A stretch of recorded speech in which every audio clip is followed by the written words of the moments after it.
In today's video, I'm going to show you how to fix the couldn't add wireless display error on Windows 11. This issue usually happens when Windows is blocked from downloading optional features, and the fix is much simpler than it looks. If this video helps, make sure to hit that like and subscribe button.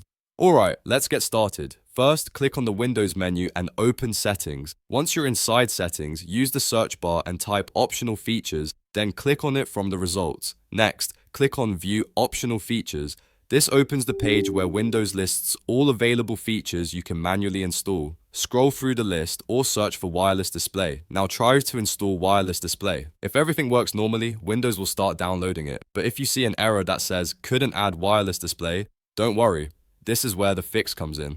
Go back to Settings, then click on Network and Internet. From here, select properties for the network you're currently connected to, whether it's Wi-Fi or Ethernet. Inside the network properties, look for the option called Set as Metered Connection. If this toggle is turned on, Windows restricts background downloads, including optional features like wireless display. Turn Set as Metered Connection off. Once that's done, go back to optional features, try installing wireless display again, and this time it should download and install successfully without any errors. And that's it. You fixed the couldn't add wireless display issue on Windows 11. If this video helps, make sure to hit that like and subscribe button.